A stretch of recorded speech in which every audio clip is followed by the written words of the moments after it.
Double Cosmos. C'est le podcast qui décomplexe, démystifie, dédramatise le bien-être, tout simplement. Hello, je suis Aurélie, la créatrice de Double Cosmos.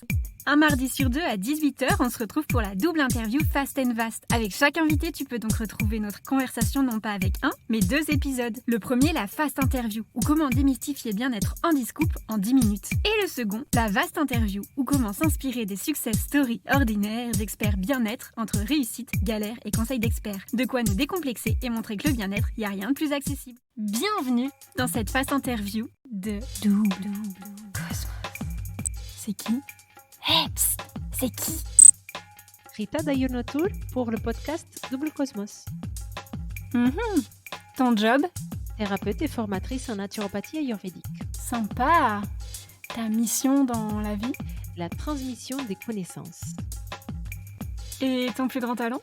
Rester humble, rester à ma place et transmettre mes connaissances. Pas mal. Et tu vas nous parler de quoi alors aujourd'hui? Aujourd'hui, je vais parler des 6 goûts, donc de l'alimentation selon l'Ayurveda et la naturopathie. Alors c'est parti mon kiki. 5 mythes versus réalité. On commence avec les légendes urbaines à connaître pour se la péter en soirée. C'est quoi le truc faux que tout le monde croit et qui te rend dingue?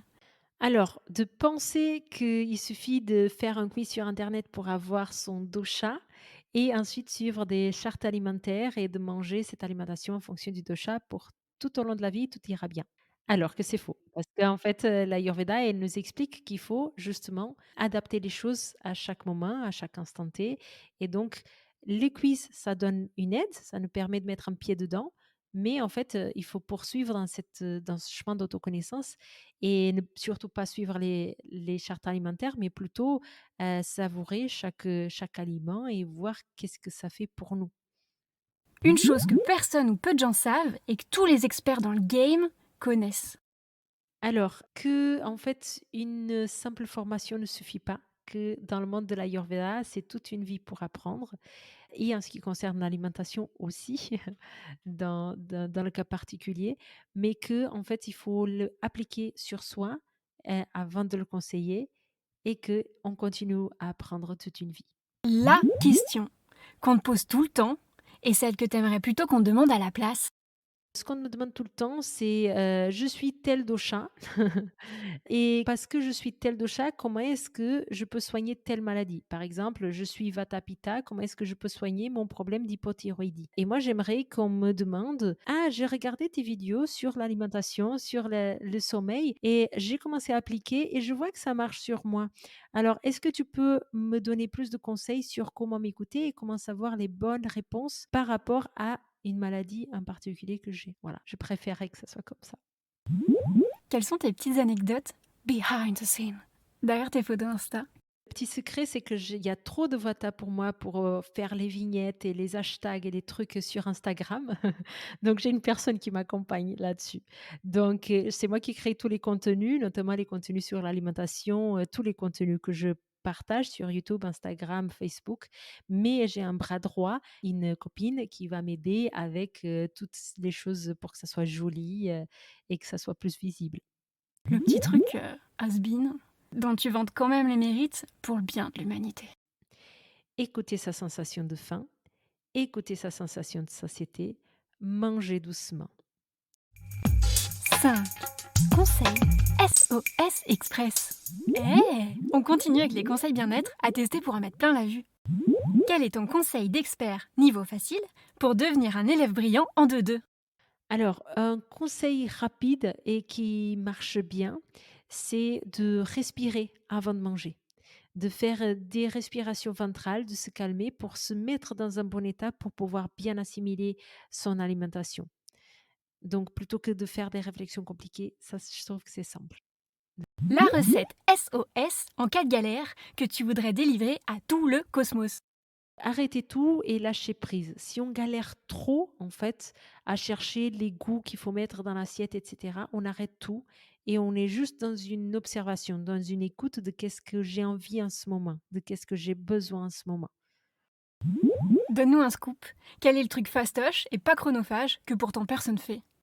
Alors, une cuisine facile, saine et on peut diversifier quand même et faire autre chose en même temps pendant que ça cuisine, c'est de mettre dans une casserole, choisir une céréale, une légumineuse et un légume et un petit peu d'épices si on le veut et on laisse ça cuire pendant 20 minutes. Donc dans une casserole normale, mais ça peut être un cuiseur de riz ou quelque chose comme ça.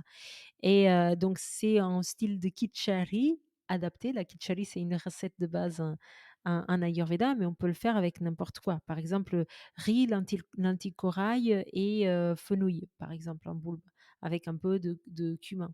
Et donc on met ça à cuire et ça va faire autre chose et on revient 20 minutes après et c'est prêt.